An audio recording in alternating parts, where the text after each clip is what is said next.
today in the pronghorn antelope yard.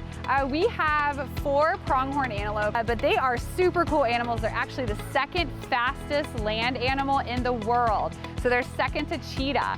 So cheetahs can run, 65, sometimes clocking at 70 miles per hour, whereas pronghorn run about 60 to 65 miles per hour. So they are a close second to cheetah. So really cool. But pronghorn can actually run that distance longer than cheetah, so I think technically they're the fastest animals. So we have 4 pronghorn, and as you can see, they can sometimes be a little naughty. They are basically like big goats here at the zoo. They're hand-raised, so they love people, they love our attention.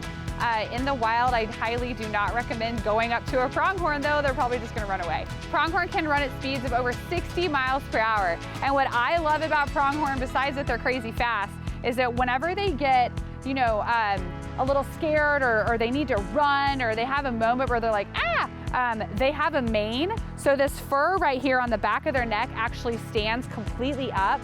And then their butts, their white butts, poof up into these big pom-poms.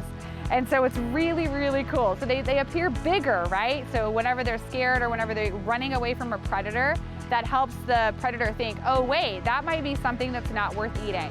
So they actually get really floofy whenever they get upset or anxious or they're running. So we don't see them do it a lot here at the Topeka Zoo. Obviously, we do not want our animals to be anxious or have any kind of fear, so we don't see it a lot here. So that's a good thing.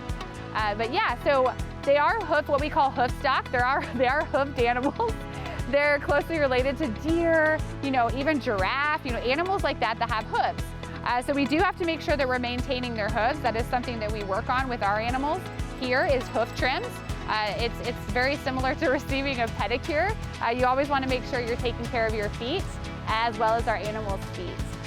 That's pretty much it for the training that we do. They do actually know how to go on a scale as well. We weigh them monthly to make sure they're not getting too chunky, because these animals really don't miss a meal. They will eat they're very gluttonous. They eat all the time. So we want to always make sure we're maintaining good weights on them. So pronghorn are native to North America. So they can go down into Arizona, upper Mexico. They go all the way up to upper Colorado, Wyoming, all the way down in the United States and then Central America.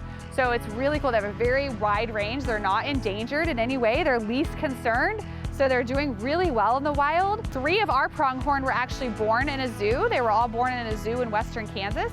Sassafras over here, she is from the wild. She was found as a fawn, and somebody took her from her den, her mother's nest or whatever, and brought her to their home, which is illegal in Kansas. It's illegal to have a native wildlife as a pet. So she was confiscated and we took her in. So she's actually from the wild. And you can very much tell she acts a lot different than the other 3. Look at her. Yeah, that's her with Jay right there. She's very sweet, very friendly, and we love her. She's been a great addition to our pronghorn family.